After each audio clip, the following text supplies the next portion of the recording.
Bismillah. Assalamualaikum warahmatullahi wabarakatuh. Innal hamdalillah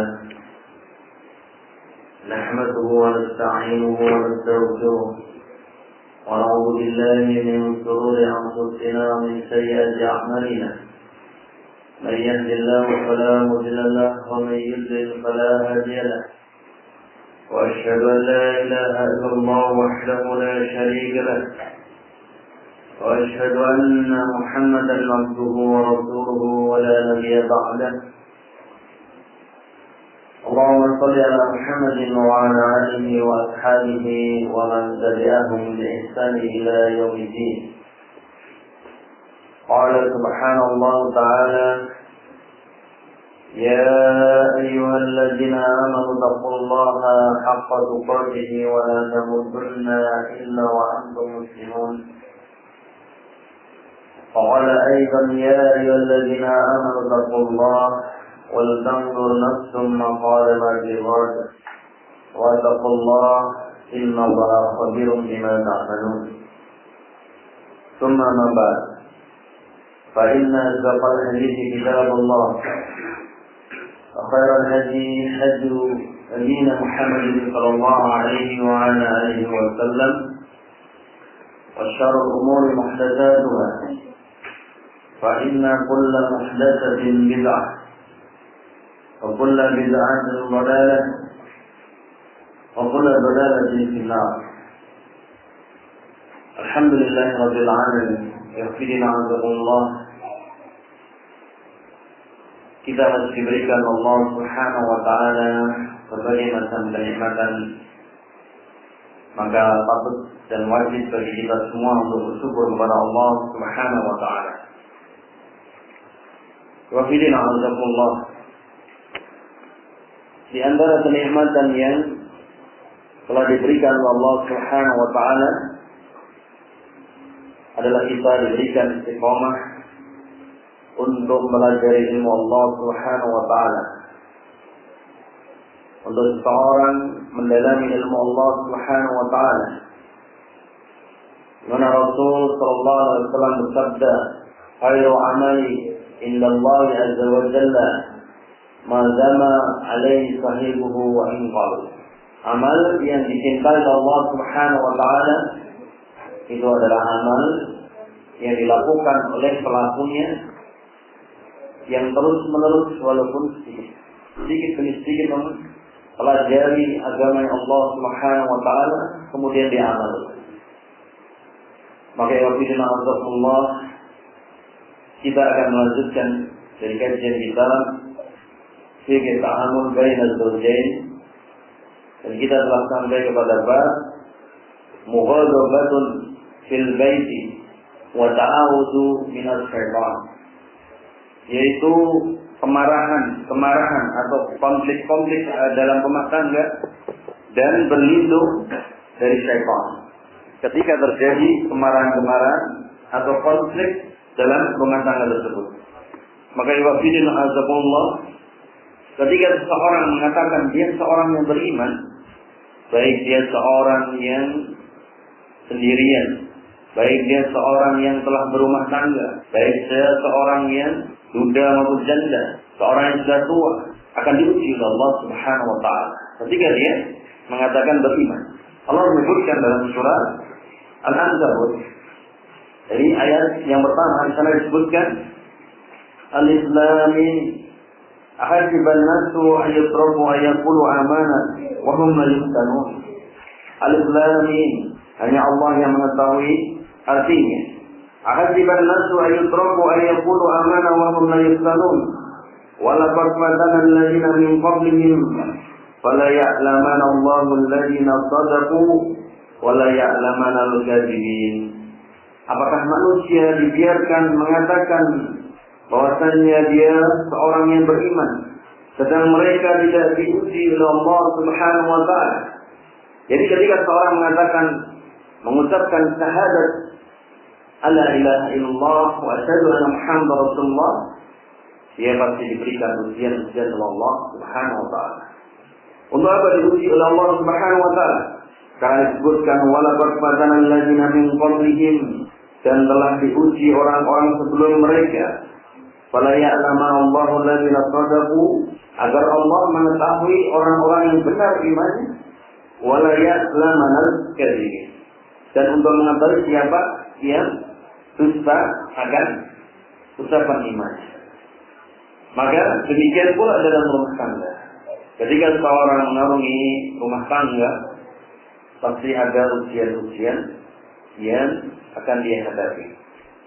Maka para salafus saleh, pendahulu-pendahulu dari orang-orang saleh yang telah mendahului kita dari agama ini, memberikan contoh-contoh, memberikan tauladan-tauladan supaya seseorang ini ketika dia mengalami konflik-konflik dalam rumah tangga, mengalami ujian-ujian dalam rumah tangga, dia segera kembali kepada Allah. Dan kalau dia diganggu dengan kemarahan-kemarahan dalam rumah tangganya, dia berlindung kepada Allah dari syaitan. Ya. Maka dikatakan di sini bab tentang muwadzabatun fil baiti wa ta'awadu minal syaitan. Bab tentang konflik-konflik atau kemarahan dalam rumah tangga dan berlindung dari syaitan. Dijelaskan di sini qala Allah Ta'ala, Allah Subhanahu wa taala berfirman, innal ladzina taqaw idza massahum ta'ifun minasy syaitan tadzakaru fa'idahum mubsirun. Sungguhnya orang-orang yang bertakwa ketika mereka ditimpa was-was dari syaitan, kemudian mereka ingat, ketika itu pula dia langsung ingat tentang kesalahan-kesalahan. Jadi ada perbedaan antara orang-orang yang bertakwa kepada Allah ketika dia diganggu dengan was-was syaitan, kemudian dia ingat kepada Allah Subhanahu wa taala. Adapun orang-orang yang dia melakukan kemaksiatan, bukan orang-orang yang bertakwa, biasanya dia lalai dan mengikuti langkah-langkah syaitan. Ketika dia marah dalam rumah tangga, ketika dia terjadi cekcok dengan istri ataupun suaminya, maka dia terus mengikuti hawa nafsunya, sehingga kemarahan ini bertambah, sehingga kemarahan ini berujung kepada kejelekan-kejelekan yang dapat merugikan daripada tali rumah tangga. Maka disebutkan innal ladzina taqaw idza massahum ta'ifun minas syaitan tadzakaru fa'idahum mubsirun, yaitu orang-orang yang bertakwa ketika dia ditimpa waswas dari syaitan, mereka langsung ingat bahwasannya kesalahan-kesalahan mereka, sehingga mereka berlindung daripada syaitan kepada Allah Subhanahu wa taala. Ini bedanya orang-orang yang saleh dengan orang-orang yang saleh. Orang-orang yang bertakwa kepada Allah dan orang-orang yang bermaksiat kepada Allah Subhanahu wa taala. Ketika dalam rumah tangganya ada gangguan, dan disebutkan pasti ada gangguan dalam rumah tangga. Di dalam rumah tangga pasti ada gangguan. Pasti diuji oleh Allah Subhanahu wa taala. Wala nabluwannakum bisyai'in minal khawfi wal ju' wa nafsin minal amwali wal anfusi was samarat wa basyiril sabirin. Sungguh akan aku timpakan kepada kalian kekurangan dari berupa harta, buah-buahan, bahkan disebutkan apa? Jiwa. Orang yang jiwanya kurang, biasanya terjadi kemarahan-kemarahan, tidak bisa mengontrol jiwanya, atau dia melemah dari imannya, sehingga dia terkadang tergoda oleh syaitan, kemudian terjadi hal-hal yang tidak diinginkan berupa konflik-konflik dalam rumah tangganya. Maka wafidina a'adzahullah, dijelaskan dari sini, wa agladul buyuti la tahlu min mughadabatin baina ahliha hatta buyutin ahlul fadli was salah. Kebanyakan pada umumnya dari rumah-rumah tangga yang ada itu di dalamnya terjadi kemarahan-kemarahan atau konflik-konflik di antara anggota keluarga. Sampai disebutkan di sini adalah rumah tangganya orang-orang yang memiliki keutamaan, orang-orang yang saleh. Bahkan disebutkan Rasul sallallahu alaihi wasallam, disebutkan sahabat, disebutkan para ulama, disebutkan sampai para dia memiliki keutamaan. Maka bagaimana dengan orang-orang yang dia tidak mengetahui ilmu untuk dia bergaul dalam rumah tangganya, yaitu orang-orang yang jahil, orang-orang yang jarimah, yang jahat, yang dia senantiasa berpedoman hanya kepada hawa nafsunya, tidak kembali kepada apa yang diturunkan oleh Allah dan Rasulnya. Kalau dalam rumah tangga orang-orang yang punya keutamaan saja terjadi banyak konflik, apalagi orang-orang yang dia tidak mau belajar, orang-orang yang tidak mau beramal. Maka ya Allah dijelaskan di sini, wa aghlabu buyuti la tahlu min mughadabatin baina ahliha hatta buyuti ahlul fadli was salah. Walakin akan tetapi ahlul fadli was salah la yadukuna al-umur tasiru ala ma yuhibbu syaitan wa yahwa. Akan tetapi bedanya apa? Ahlul fadil yaitu orang-orang yang memiliki keutamaan dan orang-orang yang soleh itu tidak meninggalkan begitu saja, tidak membiarkan begitu saja berjalan dari apa-apa yang disukai oleh syaitan ini, dari hawa-hawa nafsu yang disenangi oleh syaitan ini. Bal yata'awadu billahi minasyaitan, berlindung kepada Allah Subhanahu wa taala dari syaitan, wa yastajribuna umurahum wa yajma'una zallahum wa yuslikhuna bainahum wa yubtiluna kaida syaitan. Akan tapi mereka setelah tahu bahwasannya kalau dalam keadaan marah kemudian dia ingat, tidak mau kalah dengan waswas dari syaitan, godaan-godaan dari syaitan, sehingga apa? Sehingga mereka berlindung kepada Allah dari syaitan, kemudian membenahinya urusan-urusan mereka. Wa yasma'una zallahum, kemudian mereka mengumpulkan pendapat-pendapat mereka, menyatukan, menata pendapat-pendapat mereka sehingga bisa bersatu dengan musyawarah. Wa yuslihuna ma bainahum wa yubtiluna kaida syaitan, kemudian mereka memperbaiki apa yang ada di antara mereka dari apa-apa dari tipu daya dan makar syaitan, dan membatalkan dari apa-apa dari tipu daya syaitan. Ya.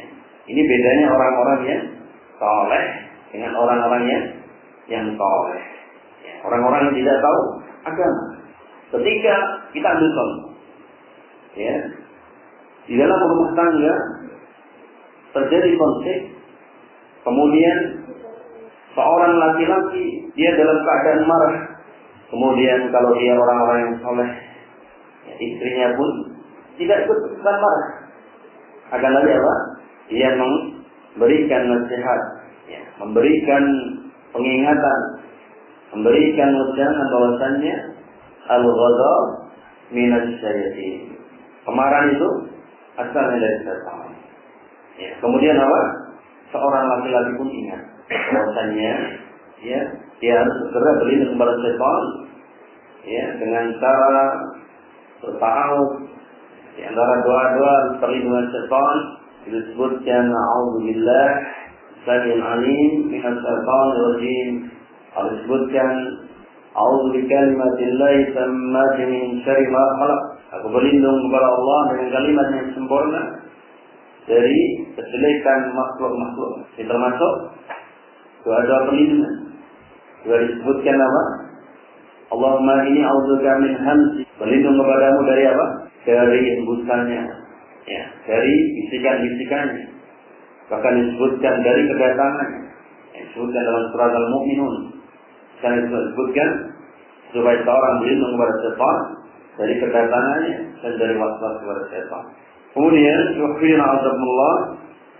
ketika seorang di dalam rumah tangganya terjadi konflik, terjadi kemarahan-kemarahan antara istri atau anggota keluarganya atau suaminya, maka di dalam ayat ini mengajarkan dia ingat akan kesalahan-kesalahannya, kemudian dia membenari kesalahan-kesalahannya dengan cara apa? Musyawarah. Dengan cara musyawarah. yaitu menyatukan pendapatnya, mengumpulkan pendapatnya yang terbaik, kemudian memperbaiki, membenahi apa-apa yang diinginkan dari yang terbaik dari urusan-urusan. Tidak asal emosi, tidak asal seseorang ini pokoknya mau kui, pokoknya tak karepku, orang Jawa bilang. Tidak seperti itu. Tapi apa? Dia hendaknya melihat bagaimana pelajaran-pelajaran yang diajarkan Rasulullah SAW, yaitu menjadi orang-orang yang sahlan, orang-orang yang mudah, orang-orang yang haliman, orang-orang yang bijaksana. Ya. Kemudian rafiqan, orang-orang yang lembut. Kemudian dijelaskan dari akhlak-akhlak yang baik yang harus dia terapkan dalam rumah tangganya, sehingga tipu daya setan tidak memperburuk hubungan antara suami istri. Bahkan dijelaskan Allah di antara hadiah yang diberikan terbesar kepada tentara-tentara iblis itu adalah ketika iblis atau setan bisa merenggangkan hubungan suami istri. Kemudian dijelaskan di sini yang akan kita baca adalah kisah Abu Bakar As-Siddiq. Ya, bagaimana beliau sebagai seorang yang disebutkan terbaik kedua setelah Rasulullah SAW. Jadi khairul bashar itu Rasulullah SAW. Kemudian sahabat yang paling mulia itu adalah Abu Bakar As-Siddiq. Dan kita sedikit mengenal siapa Abu Bakar As-Siddiq. Abu Bakar As-Siddiq, beliau bernama asli Abdullah. Siapa? Abdullah. Namanya disukai oleh Rasulullah SAW. Ya, Abdul Rahman, Abdullah. Kemudian dikenal dengan julukan Atik.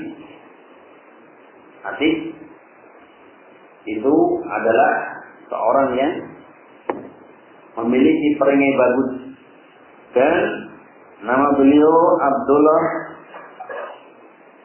Ibnu Abu Quhafah Utsman Ibnu Amir Al-Quraisy At-Tamimi, dan termasuk pembesar daripada orang-orang Quraisy. Kemudian kenapa dijuluki Atik? Jadi kalau Atik di dalam bahasa Arab itu di samping orangnya tampan, budi pekertinya luhur. Jadi Abu Bakar As-Siddiq itu orangnya yang bagus rupa, juga akhlaknya mulia, dan sudah masuk di kalangan kaum muslimin. Dan disebutkan dengan awal muslimin, yaitu orang-orang yang masuk Islam pertama. Kemudian dijelaskan di sana perawakannya berkulit kekuning-kuningan, jadi tidak terlalu putih benar kayak kulit, tapi asal kuning. Kemudian tubuhnya ideal, tidak terlalu besar, tidak terlalu kecil, dan pinggangnya ramping. Disebutkan di sana satu faedah, sarungnya itu tidak pernah di atas lutut. Artinya apa? Auratnya enggak masuk. Satu faedah, bahwasannya betapa pentingnya seseorang memperhatikan aurat. Aurat bagi laki-laki itu adalah putar ke bawah sampai lutut. Dan jelaskan kalau disebutkan Rasul bahwasannya nanti ada wanita-wanita yang berpakaian tali telanjang, yaitu maksudnya kriterianya adalah orang-orang yang melakukan atau mengenakan pakaian itu dengan ketat, dengan tipis, dengan membentuk lekuk tubuh, termasuk laki-laki. Jadi ketika laki-laki dia memakai pakaian yang ketat, kemudian tipis, membentuk dari lekuk tubuhnya, dari auratnya, yaitu di bawah pusar, di atas lutut, maka dia termasuk membuka aurat. Maka kenapa ya Allah, kita ketika mau melakukan sholat hendaknya pakai pakaian-pakaian terbaik. Jangan sampai cuma sekedar pakai kaos oblong, kemudian pakai celana tetap sholat. Ini Kalau ahlu sunnah menghukuminya, auratnya masih tampak.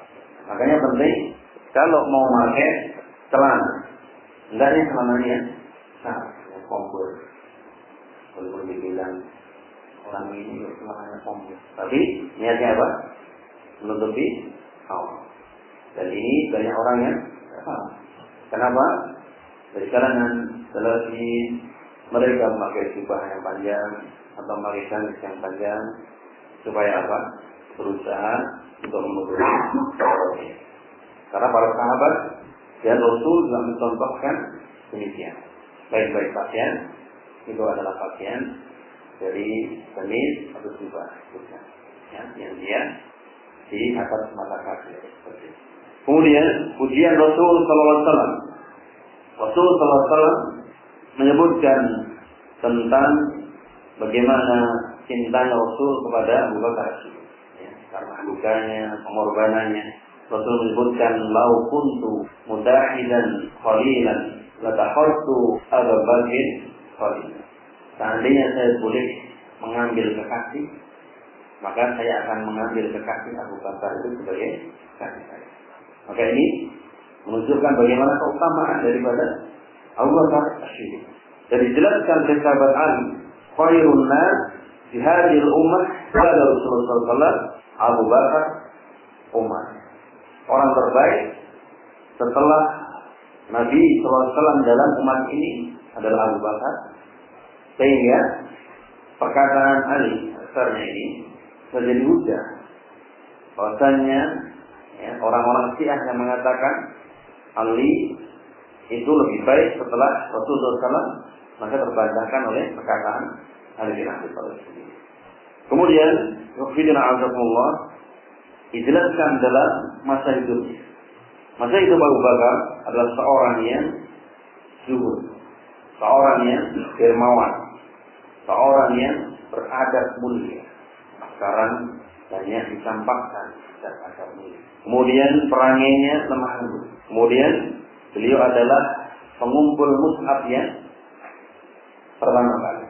Pada masa pemerintahan atau ketika menjadi Amirul Mukminin, disebutkan di sana beliau mengatakan, sungguh ketika saya memimpin menjadi Amirul Mukminin, tidaklah pernah saya masukkan ke dalam perut-perut saya melainkan makanan yang kualitasnya rendah. Tidak pula yang saya kenakan ke dalam badan saya melainkan kain-kain yang kualitasnya rendah. Maka sebelum meninggalnya, beliau mewasiatkan kepada anaknya Aisyah radhiyallahu anha supaya apa? Mengembalikan apa-apa yang beliau pakai dari ya, yang dijadikan sarana prasarana sebagai seorang amir. Dan dijelaskan ada onta tua, kemudian onta hamil ini kembalikan kepada umat. Bagaimana amanahnya beliau ketika menjadi seorang amir. Dan kita banyak mengetahui sekarang para pemimpin zaman ini, ya, yang dahulunya tidak punya harta, begitu memimpin, hartanya banyak sekali. Hartanya berasal dari korupsi ternyata. Kan tapi Abu Bakar As-Siddiq memberikan teladan kepada kita menjadi hamba-hamba yang amanah. Kemudian dikala wafatnya, ya Rasulullah, menjelang wafatnya, Aisyah radhiyallahu anha berada di luar. Beliau di kamar. Kemudian Aisyah itu bersahih. Aisyah mengatakan, la'amruka mayam bagi sirawu anil fata idza hasrajat yauman wadaqa biha sabr. Aisyah bersumpah, demi Allah, harta-harta itu tidak bermanfaat bagi seorang pemuda atau kepada seorang. Ketika nafas sudah tersangal dan dada makin nyata. Kemudian Abu Bakar di dalam menyaut apa? Laisa bukan begitu. Akan tapi beliau menyebutkan apa? Waja'at sakaratul maut bil haqq dzalika ma kunta minhu tahmid wa nufiqa bis-sur dzalika yaumul wa'id. Beliau menyebutkan ketika menjelang ajalnya telah datang sakaratul maut dengan hak. Inilah yang manusia sering lari atau terlari dari. Ini adalah suatu wasiat yang indah. Ya, ketika seorang di akhir daripada kehidupannya masih memegang ayat-ayat yang disebutkan Ya, ketika disebutkan kepada orang-orang sehat pun, hendaknya dia menjadi seorang orang yang terasa nggak punya apa-apa. Itu ayat apa? Mati. Ketika disebutkan orang-orang kaya, dia merasa miskin. Karena apa? Dia ingat tentang. Nah, ini Abu Bakar Siddiq. Dengan kita ketahui sekarang bagaimana kaum muslimin yang ketika dia menjadi orang-orang yang diberikan amanah, banyak lalai dari tujuan, yaitu kembali kepada Allah Subhanahu wa taala. Nah, dijelaskan kisahnya. Wa hadza siddiqu Abu Bakr radhiyallahu anhu lama arsala adyahu ila baiti ma'a Abdurrahman waladi. Ini adalah kisah Abu Bakar As-Siddiq radhiyallahu anhu ketika mengutus tamu-tamunya bersama anaknya yaitu Abdurrahman anaknya. Wa rafada al-adyahu an ya'kulu hatta ya'ti Abu Bakr. Akan tapi ketika itu tamu-tamunya ini menolak untuk diberikan makanan, yaitu keluarga Abu Bakar, sampai Abu Bakar Siddiq pulang. Fa ya'ti Abu Bakr fa yarahum qad ta'akharu an ta'ami. Kemudian datanglah Abu Bakar Siddiq melihat mereka terlambat dari makanannya. Ceritanya adalah Rasul SAW bersabda, ya, pada saat itu memberikan seruan kepada orang-orang yang memiliki makanan, man kana indahu ta'amun isnain falyadhhab ya bisalasatin wa man kana indahu ta'amun arba'at falyadhhab bihamsatin bisadis. Terus, jadi ketika seorang memiliki makanan, disebutkan Rasulullah, ya, untuk 2 orang, hendaknya dia mengundang menjadi 3 orang, dimakan menjadi 3 orang. Ketika seorang memiliki makanan untuk 3 orang, maka dijadikan untuk 4 orang, dimakan untuk 4 orang, dan seterusnya. Maka diutuslah Abdurrahman ketika ada sahabat-sahabat kufar, yang sahabat ini adalah sahabat-sahabat yang miskin, kufar, ya, untuk ke rumahnya. Akan tapi Abu Bakar pada saat itu menemui Rasulullah SAW untuk makan malam di rumahnya Rasulullah SAW. Dan didapati ketika Abu Bakar pulang, ini tamu-tamunya belum makan. Tamu-tamunya yang dari kufar tadi, orang-orang yang fuqara, ini belum makan. Famada sana'a As-Siddiq Al-Karim. Maka apa yang dilakukan dari seorang yang jujur, yaitu Abu Bakar As-Siddiq yang mulia, seorang yang disebutkan terbaik setelah Rasulullah SAW. Disebutkan di sini hafidina azakumullah yahdubu ala ahli baiti wa adiyati wa yasubu wa yujadi wa yasimu alla ya'kula. Ternyata Abu Bakar As-Siddiq ini marah. Kenapa? Dari sore sampai larut malam, Abdurrahman anaknya disuruh menjamu tamu, tapi tamunya enggak mau makan. Dan tamunya ini disebutkan bersumpah tidak mau makan kalau Abu Bakar tidak mau makan. Kemudian apa? Abu Bakar ini pulang, kemudian mendapati tamunya belum makan, maka dia marah. Kemudian marah pula kepada dari anggota keluarganya, kemudian kepada tamu-tamunya dari orang-orang fuqara tadi. Kemudian apa? Mencela, mencaci dan bersumpah bahwasanya dia tidak akan memakan. Wa yablughu bi al-amri ila hadiya yakula li ajyabi qulu lahaniya. Sampai-sampai Abu Bakar ini mencaci, kemudian mengatakan kepada tamunya, ayo makan dengan cepat. Jadi kalau qulu hanian, ya, tanpa la, itu makanlah seenak-enak. Tapi kalau disebutkan di sini qulu lahanian, jadi makan cepat-cepat. Langsung namun berarti dalam keadaan marah. Kemudian tamu-tamunya pun ikut bersumpah. Ya, tadi Abu Bakar kan bersumpah, saya tidak akan makan. Tamunya pun ketika disuruh makan, saya juga tidak mau makan. Kemudian apa? Wa taqsimu zawjatuhu hiya al-ukhra annaha la tud'imu hatta yutima. Dan istrinya pun ikut bersumpah tidak mau makan sebelum Abu Bakar makan. Jadi ini sama-sama emosi semua dalam rumah tangga. Ceritanya seperti itu. Ya. Kemudian wabi wazin hadal ghadabi as-sadid wal infali zaidi yadzakaruna hadal sidik al-karim anna hada min asy-syaitan fayunzau 'anil ghadabi ridwan pada Allah. Ketika dalam keadaan emosi yang muncak, dalam keadaan emosi yang sangat, kemarahan yang sangat, kemudian Abu Bakar As-Siddiq ini ingat bahwasannya ini adalah berasal dari syaitan.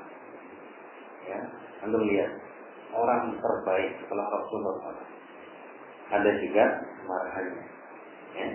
Bagaimana antum terkadang ada yang cita-cita, ada marahnya. Padahal dulu saya lihat orang menurut sekali. Kok suami saya ada marahnya? Padahal kelihatannya selama itu sih nggak apa-apa. Ya, ini menunjukkan apa? Setiap rumah tangga itu akan terjadi beberapa konflik yang hendaknya ketika dia mengetahui konflik itu berasal dari syaitan, maka dia kembali kepada Allah, berlindung kepada Allah daripada syaitan tersebut. Kemudian dijelaskan di sini wa yazbalu ala ta'am, kemudian menerima atau mau makan atas makanan-makanannya. Wa yazbalu adiyahu ala ta'am wa yubarikullahu azza wa jalla fi ta'am. Dan tamu-tamunya pun setelah pelindung daripada syaitan, Abu Bakar Siddiq, tamu-tamunya pun mau memakannya setelah Abu Bakar tidak mau memakannya. Ini wafidina Allah tentang bagaimana kita yang dihadapi oleh para sahabat. Dan dijelaskan, fanzur, maka perhatikan, illa siddiqi kaifa raja'a amma huwa fi min al-ghadabi wa infi'ali lama alima anna hadha alladhi jara wa hadatha inama huwa min al-syaitan. Perhatikan bagaimana Abu Bakar As-Siddiq kembali daripada kemarahannya, dari emosinya. Kemudian dia berlindung kepada Allah setelah mengetahui bahwasannya kemarahan ini adalah berasal dari syaitan. Ternyata kunci daripada konflik itu simpel, satu yang sederhana, tapi terkadang diruwetkan oleh waswas syaitan, godaan-godaan syaitan. Padahal masalahnya sepele. Dan ini banyak terjadi konflik-konflik, tidak hanya dalam rumah tangga, ya, dalam ukhuwah Islamiyah. Terkadang hanya masalahnya sepele, ya, masalah-masalah yang kecil, yang hendaknya itu tidak menjadikan panggang hubungan antara satu dengan yang lain. Karena apa? Karena terkadang perselisihan itu ditunggangi oleh syaitan. Nah, dijelaskan hadisnya yang sangat lengkap, dan tapi waktunya sudah jam 9. Ya, insyaallah kita baca hadisnya. Hadisnya sangat panjang sekali dalam kesempatan yang akan datang. Dan tapi indahnya kita ingat yang bisa diambil faedah di sini, bagaimana yang disebutkan orang terbaik setelah Rasulullah SAW itu juga punya marah. Tapi marahnya beda dengan orang-orangnya yang jarimah, orang-orang yang jahat, orang-orang yang pelaku maksiat. Begitu dia marah, dia langsung ingat kepada Allah Subhanahu Wa Taala, berlindung kepada syaitan. Kemudian dia memperbaiki hubungan-hubungannya dengan istrinya atau keluarganya, ya, dan terjadilah kebaikan-kebaikan, kemaslahatan dalam rumah tangga. Jadi kalau kita lihat bagaimana, ya, ketika ditimpa konflik dalam rumah tangga yang dia tidak paham ilmu agama, di sana semakin merembet, semakin panjang, semakin banyak, bahkan terjadi sampai perceraian, ya, terjadi perselisihan yang sangat panjang sekali. Seperti itu.